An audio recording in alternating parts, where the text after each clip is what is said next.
Today on Ask This Old House. One of the unique features of the house, we sleep up on the second floor. The main entrance of the house is down here, 2 levels down. We've been looking at some security options, really high upfront costs, high monthly fees, so we've been searching for some alternatives. Installing a home security system is now a DIY-friendly project. I'll walk you through the process. I'll tell you everything you need to know about sanding. I hate sanding, so I'm going to go from 60 and then I'm going to jump right up to 220 because I'm going to save time. No, you're not going to save time. What? You just created more work for yourself. And in Akron, Ohio, I'll warm up this garage workshop with a new heater.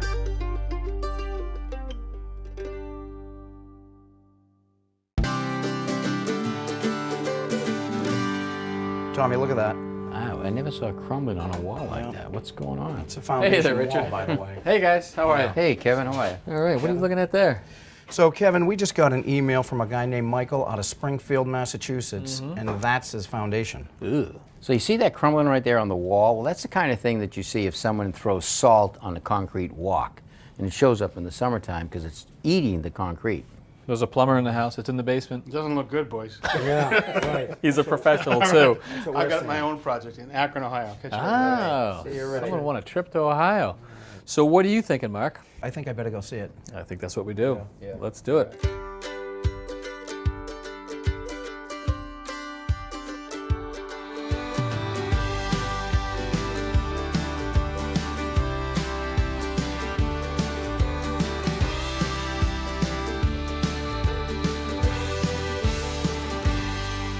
Are you Chris? I am Chris. Richard Yes, Tadui. how are you? Welcome to Akron. My pleasure. Nice to be here. Love the neighborhood, but I really love your house. It looks a little older. It's funny, it's an older look, but it's actually only about 15 years old. So we get that older look and feel and the newer accoutrements, if you will. Accoutrements. Accoutrements, yes. But you wrote to me about your garage. Yes, it's a little chilly in there. I need All some right. heat. We got to take care of that. Garage. This is no garage. Look at this workshop. Fantastic. Well, thank you. Yeah, I love making things, building things, and yeah, cars don't come in here. This is my workshop for sure. The issue, though, is weather. In the summertime, open the doors, turn on the fan, nice, cool, and comfortable. Wintertime in Akron, Ohio. Winters in Akron, yeah. A little brisk. Yes. You know, it can get really, really freezing, and it's no fun, you know, having to wear a parka while working on a table Or the saw. gloves. And then the gloves, they're just awkward. Now, I always knew I wanted heat out here. A few years back when we were building our brick patio, I actually had a plumber run a gas line all the way out here and up into the attic, so it's in the building. Good. All right. So the gas line gives you some options. You know, we could go with a conventional furnace up in that attic above us, but that's going to have ductwork. It's going to pull air up inside here. Now, anytime I have a workshop, I worry about all the sawdust that can get up and can clog the filter, the heat exchanger, and the blower. Oh, that'd be bad. You also could look at a thing called a unit heater, and that's gas or electric, but it blows air across a heat exchanger, and that can also clog. So what if I could get you something that didn't move the air at all? That'd be great. Awesome. All right, so here's how we're going to heat your garage/workshop. This is a gas-fired infrared heater, a radiant heater. All right, it has a gas valve right here.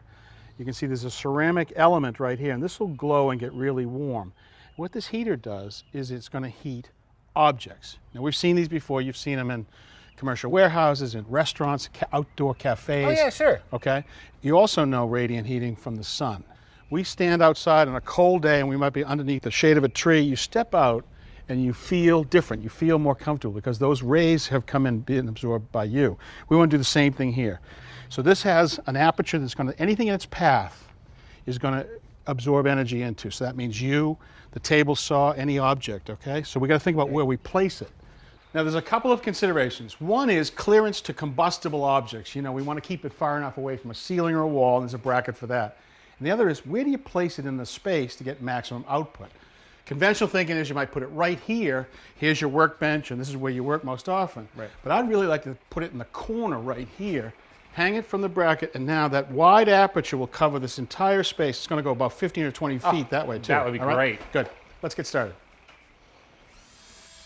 All right, so what I'd like you to do is to build a base that'll put the unit at 45 degrees from the corner. All right, here you go. Awesome.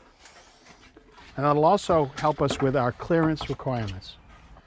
All right. Are you happy? Yeah, go for it. Watch your fingers.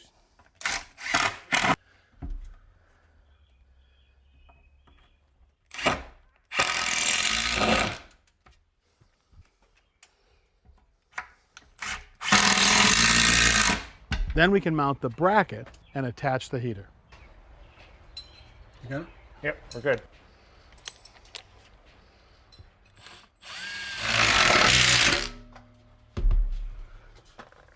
All right, let's pop the heater on.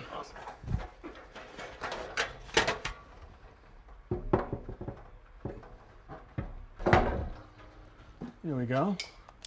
We want 14-inch clearance. Perfect.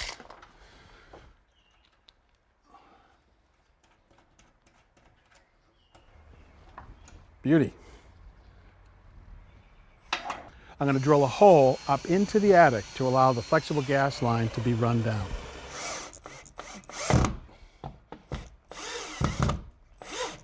All right, Chris, just feed it down, please, the flex. Thank you. With a tubing cutter, we can cut the flexible gas line to length, strip away the plastic outer coating, and make up our connection.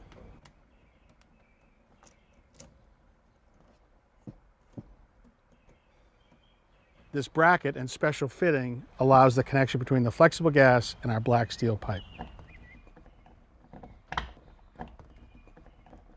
When working with gas, it's important to use pipe dope for proper thread connection. On the far end of the garage, we're installing a vent, and that does a couple of things. It allows any excess moisture from the combustion process to get out of the building and allows for a little bit of combustion air to get in. All right, so we have fed a wire from the unit right to this location. Here's our thermostat right here. You can see the settings are here. They're relatively low. You can set this thing to 55 and still feel comfortable. Oh, yeah. Okay? Now this unit has a pilot in it, and that pilot, when it's burning, will generate enough electricity to operate the thermostat, but it also means you'll have heat even when you don't have power. Really? Wow, that's Okay? cool. So feel it? There it is. Now it's a hot summer day right here, so you're not going to appreciate that right now, but you will in an Akron winter. You bet I will. Thank Have you a warm so much. winter. All right, my friend. Tommy, when it comes to sanding, we know you are meticulous, you are fastidious, but the odd thing is, you actually like it. I do like it. Think about it. Sanding can make or break a project. You can do a really good project and it'd be really sweet, but if you did a lousy job on the finish, Yeah. what's the first thing people are going to see? Lousy finish. Yeah. All right, so let's talk about a lousy finish and some of the problems we see with sanding. Here's one of them. So here's a lousy job right here. You see all the little marks that are done right there? I mean, that's just somebody that was being lazy. They probably skipped grades. That's a coarse sandpaper right there, and they tried to finish it up. And the lines are coming from the grit. And there are a lot of different grits that you can get out there. There sure are. Oh, here's some blocks that you get at the home center. This is 36, this is 120, and this is 220. Lower the number, the grittier it is. That's right. The more material this one will remove, but this will give me a better finish. Right. Here, for example, here's some in a row. I'm going to flip these over just to remind me of the order. So here we've got 60, 80, 120, 180, 220, 320. And that's a pretty typical progression. That's pretty typical. We could go way down to 24. Right. Or we can go all the way up to 4,000 or 5,000. Right, so the low again is gritty and higher. So what do you think about this? I know what you think about this, but I hate sanding, so I'm going to go from 60 and then I'm going to jump right up to 220 because I'm going to save time. No, you're not going to save time. What? You just created more work for yourself. Hard concept for people to understand. Explain that. Well, let's think it. This coarse grit is going to remove a lot of material fast. This finer grit is not going to remove the material fast enough for you to get down to the grit lines that this one left. So faster to go through the increments. It actually takes you less time when you graduate up. Okay. I know you also really care about cleanliness, about picking up the dust, and not just because we don't want to breathe it in, and we don't, but you don't like any of that being left behind between grits. Between grits. So I love a sander with a vacuum system, okay? Or a little bag. Or a battery with a vacuum. This is a battery operated one. Cool. But most sanders have the little bag attachments, and you should have them connected. I've seen painters have them when they're blowing the dust in the air. Why do you care about the grit left behind? Because I don't want this grit from the coarse left behind when I'm doing something fine, because the fine will make that mark. So that a piece of 60 left behind, if you've got 120 on the paper, it's really just pushing that little piece of 60 because grit it's around. stuck on that 60 paper.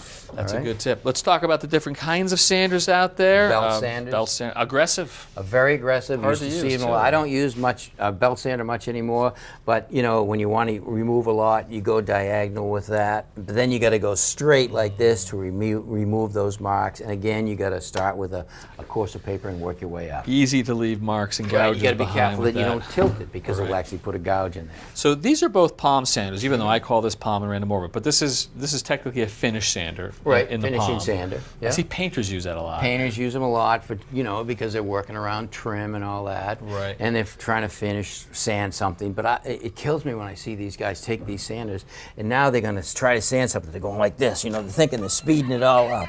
And they're really not doing anything except causing the sander to create marks. So moving it around, let the machine Let do the work. machine do the work. Turn it on and slowly move it back and forth. Right. There's enough vibration coming out of the pad.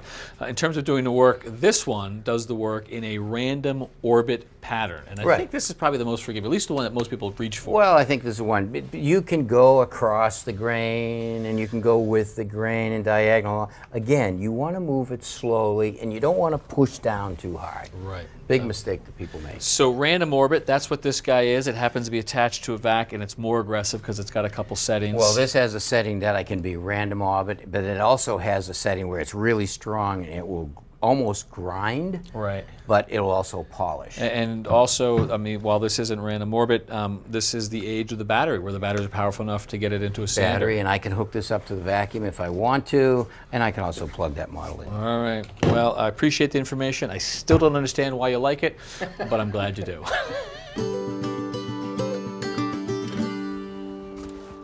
Hey, Mike. Hey, Ross. What a great house. Thank you very much. My fiance and I moved in about a year ago, and we've been really happy here. Awesome. Well, congratulations on both fronts. Thank you. Appreciate it. So, one of the unique features of the house, we sleep up on the second floor. The main entrance of the house is down here, 2 levels down. We've been looking at some security options, really high upfront costs, high monthly fees, so we've been searching for some alternatives. Well, traditionally, you only had one option, and that was to hire a professional company. They'd come out, hardwire sensors throughout, be high upfront fee, like you said, and high monthly fee. Yeah. But things have changed. The Internet of Things and the smartphone have allowed companies to come out with DIY-friendly smart home solutions. What's great about that is that there's little to no monthly fee. So Great. I've got a bunch in the truck, but before I install anything, I want to take a look at what you got inside. Okay, excellent. Let's take a look. Thanks. All right, Mike, we've taken a look through the house, and we're going to install some door sensors, some motion sensors, and some cameras in strategic locations. Great. All right, and they're going to all wirelessly talk to the brain of the system.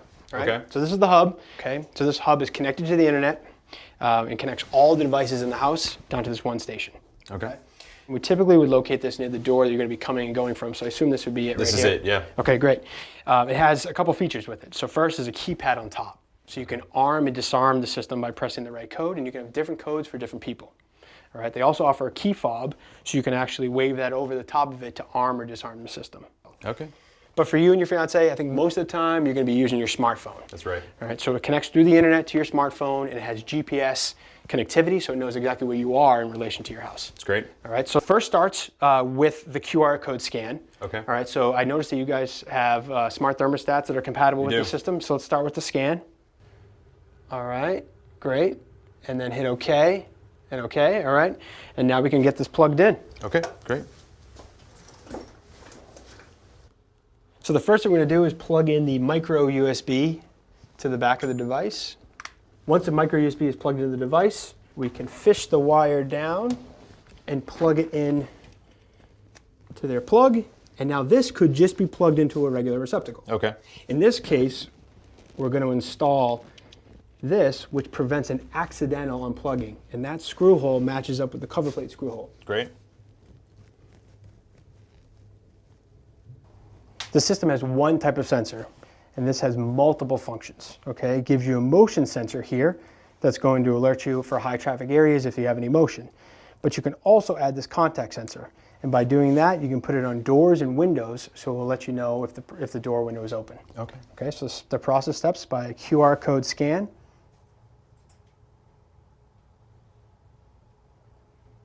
All right, now use the double-sided tape. All right, great. We're going to do that at every entry door. Okay.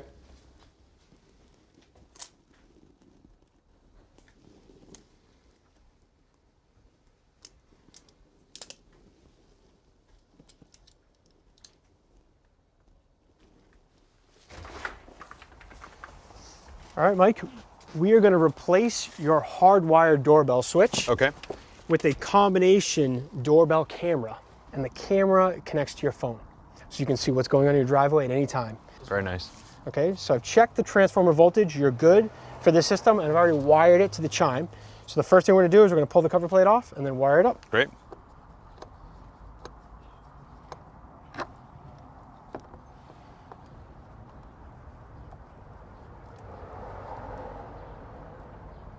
Okay, now we can put the doorbell plate back on, and if you want to pass me one of those screws, we can start with using the existing screw holes.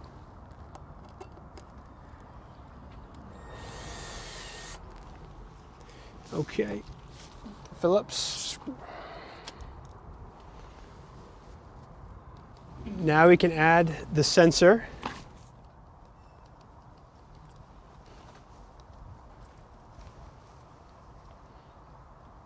Okay, so now we can feed the wire in, top first, lock down. All right, now I got one more thing to show you inside. All right, so on the first floor, we got really good coverage with the front door sensor and the rear door sensor. Yeah. But here in the living room, we got a little bit of a dead spot, especially with the liability of this large window. So one option is we could put a motion sensor to cover this room, but I like to throw this into the mix, an indoor camera, okay? It also has motion sensing, okay? So we can mount it here, and it has facial recognition software. Wow. So it's gonna recognize your face and your fiance's face, and it's gonna learn the system over time, so it's only gonna detect you when it sees motion from someone it doesn't recognize. It's pretty smart. Right? And then you can get that alert on your phone, you can call the police, you can talk to them and really freak them out. That'd be an interesting way to do it. So here we go, we're gonna scan the QR code with the app, Okay. and then we're gonna power it up. All right, great. Plug it in, and we're good. All right, Mike, with your system installed, your house is not only safer, but smarter. And whether you're upstairs or whether you're 1,000 miles away, you'll always be able to keep an eye on your house. Thanks, Ross. Appreciate it. Take care. Take care. That's pretty cool. I have to say, I love the idea that we now have these DIY systems, right? We don't have to always rely on sort of the central station, the professionally installed system. That's nice. Although I am wondering now about cost, because I've got to buy all those components. Right, so a base package, about $400 to $500.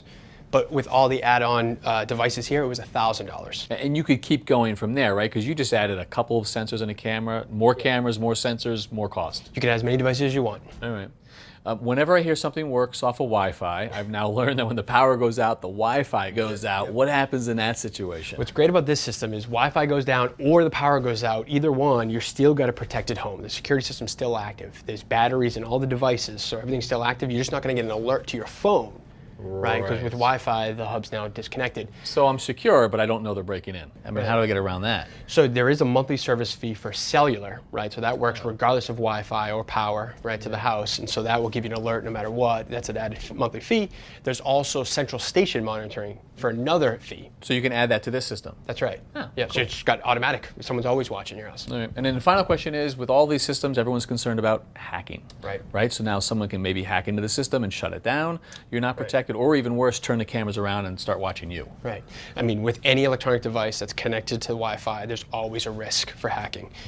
Manufacturers like this use the latest encryption software, so the risk is very low, but it's still a possibility. And so you really have to weigh, and it's a trade-off between privacy and convenience. Right. All right. Well, good information as always. Thank you. Thanks. Mark, you're back from your trip to Western Mass and your investigation into, it was Michael's Foundation? Michael out of Springfield, What right. did you figure out? Well, what we found was stuff that's not so good. You remember what concrete's made out of? Uh-oh, test, right? So we got Portland cement, Yep. sand, aggregate. An aggregate. So in the aggregate in this particular concrete, we found a mineral called pyrrhotite. And in that pyrrhotite is another mineral called iron sulfide. Okay. Yeah, so once that stuff gets hit by water or moisture interacts with it, kind of puffs up, swells a bit, and also rusts. So they got a bad mix? They got a bad mix, but that bad mix seemed to have continued for quite a while. Wait. So this is not just a problem with Michael's house? This is a bad mix coming from where? We've actually found this problem in northern Connecticut, western Massachusetts. A lot of houses. Like how many? We're talking hundreds or thousands? Right now we're talking about 36,000 houses, but that list could be endless. What?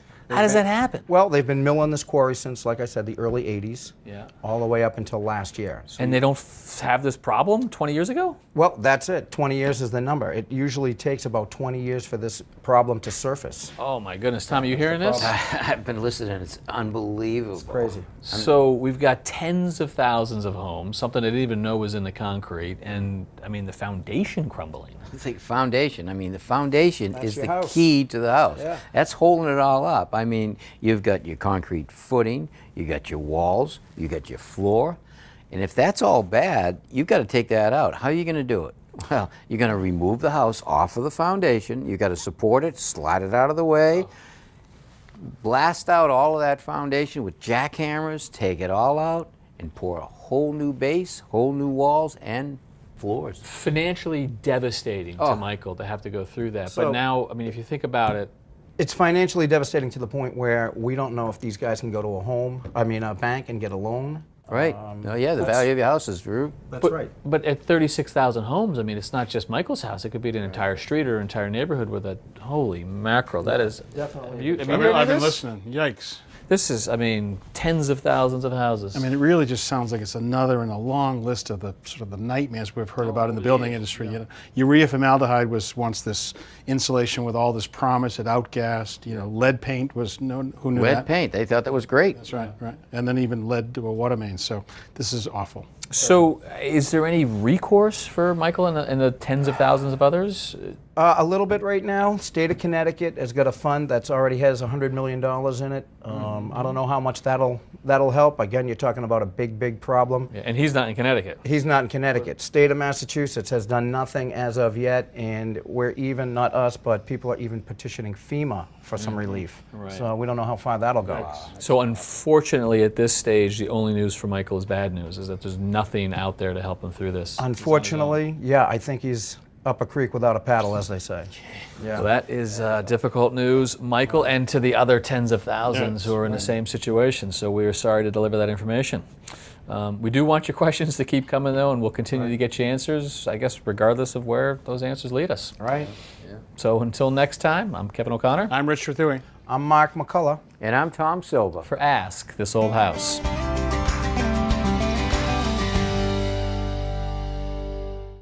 Next time on Ask This Old House. My dad and I actually hung the cabinets, Oh, great. but we were having some trouble with how to fasten crown molding to the top of this cabinet. How do you hang crown molding on a cabinet like this? I have a solution. If your toilet seat needs an upgrade, there are plenty of choices to consider. Look at these two for the beach house, the no beach. doubt. And I will teach our friends Mary how to strip wallpaper safely. Ask This Old House has much more to show you. To watch full episodes anytime, go to pbs.org/askthisoldhouse. And join us on Facebook, Twitter, and Instagram. This Old House magazine, the companion to the television series, provides trusted information from our team of experts. Use your credit card to order 10 issues for $10. Call 1-800-221-5900 to subscribe.